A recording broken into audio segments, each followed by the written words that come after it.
আসসালামু আলাইকুম দর্শক, আমি তাসলিমা জার্মান থেকে আরও একটি নতুন ব্লগ নিয়ে চলে আসলাম।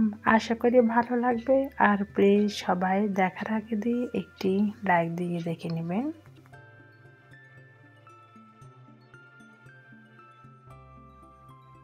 অনেকে ভাবতেছে বিদেশ মানে কি আহামরি কি যে বিদেশে সেটেল হয়ে যাবে বাচ্চা কাচ্চা নিয়ে। আসলে দেখেন, সময়ের কাজ সময় মতোই করতে হয়।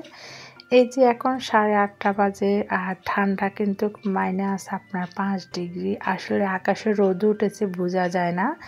যেমন বাতাস তেমন কিন্তু ঠান্ডা। কিছু কিছু আইস পড়ছে, যে ব্ল্যাক গান এগুলোর মধ্যে বোঝা যায় আইসগুলো একদম শক্ত হয়ে আছে। তো এখন এই যে বাচ্চাদেরকে স্কুলে দিয়ে আসবো, এখানে যে কোনো জিনিস আপনার যদি টাইম একটু ওভারটেক করেন তাহলে এরা অ্যাকসেপ্ট করে না। যেমন আমার ছোট ছেলেদের কথাই বলতেছে, 9টার ভিতরে ওদেরকে দিয়ে আসতে হবে, যদি একটু লেট হয় তাহলে এরা নিবে না।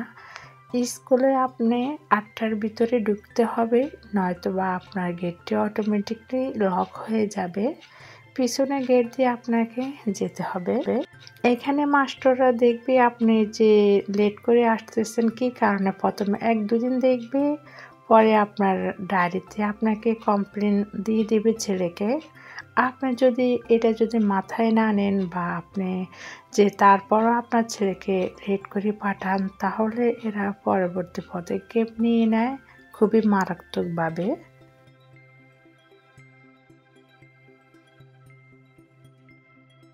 এদের আইনগুলি খুবই হার্ডও আছে, আবার খুবই ঠিকও আছে।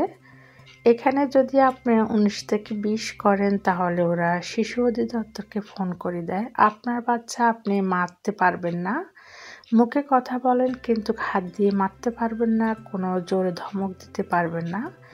আমাদের দেশে তো বাচ্চাদেরকে জোর করে আমরা প্রাইভেটে দিই বা পড়াতে বসি বা অনেক কিছু করি। এখানে কিন্তু এগুলা করা যাবে না।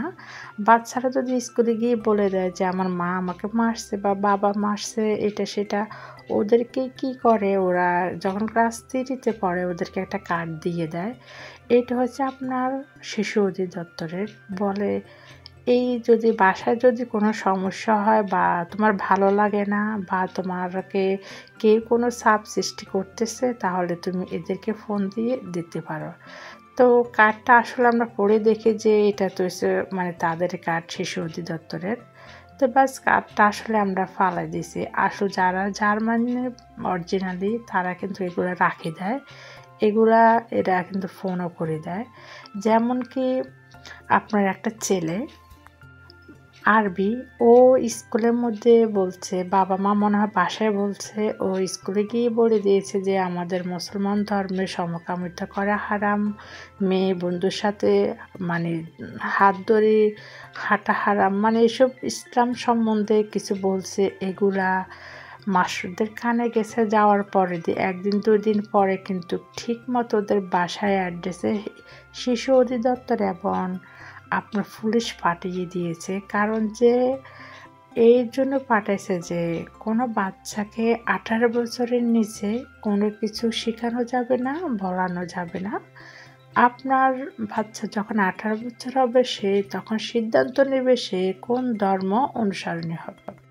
আমরা তো মুসলমান, আমরা তো ছোট থেকে শিখিয়ে দিই হালাল হারাম কোনটা। এরা কিন্তু এটা অ্যাকসেপ্ট করে না।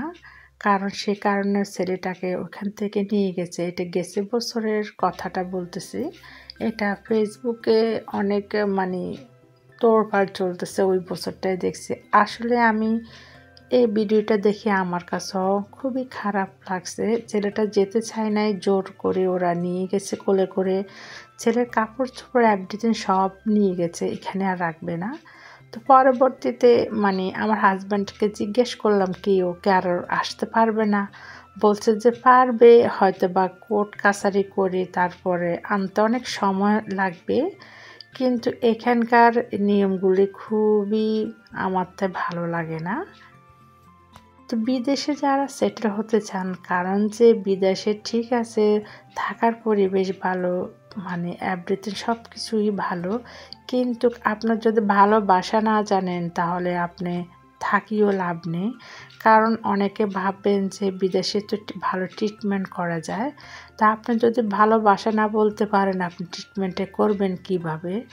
আপনার কাছে যদি পয়সা না থাকে আপনি খাবেন কী করে? আপনার কাছে যদি টাকা থাকে আপনি দেশেও ভালো করে চলতে পারেন। টাকা না থাকলে আপনি দেশ না বিদেশেও ভালো চলতে পারবেন না এবং খেতেও পারবেন না। যে দেশ যত উন্নত ওই দেশে তত বেশি খরচ। যেমন কি দেখেন এই বেগুনটির দাম, একটি বেগুন মাত্র ১০০ মানে বাংলাদেশি টাকা ২৫০ টাকা একটা বেগুনের দাম। এবার দেখেন আপনার যে দেশ যত উন্নত ওইখানে খরচগুলো কিন্তু এত বেশি। এই যে ব্রোকলিটার দাম আপনার ৩৫০ টাকার উপরে, কিন্তু ৩০০ গ্রাম ছোট্ট একটি ব্রোকলি। এরকম অসংখ্য জিনিস আছে, অনেক দাম বেড়ে গেছে আসলে আমাদের ইউরোপিয়ানের ভিতরে। আপনার যে ইউক্রেনে যে যুদ্ধ লেগেছে, এই যুদ্ধ লাগার পর থেকে যে জিনিসের দাম প্রচুর বাড়ছে, আর কোনো কমাকমির খবর নেই। অনেকে ভাবতেছে বিদেশে মনে হয় টাকা উড়ে, অনেকে আমেরিকা, কানাডা, অস্ট্রেলিয়া গিয়ে কত কিছু করে ফেলছে। আপনি কি করছেন? আসলে বিদেশে আপনি কাজ করলে টাকা পাবেন, কাজ না করলে আপনি টাকা পাবেন না, আপনাকে ঘরে নিয়েও দিয়ে যাবে না।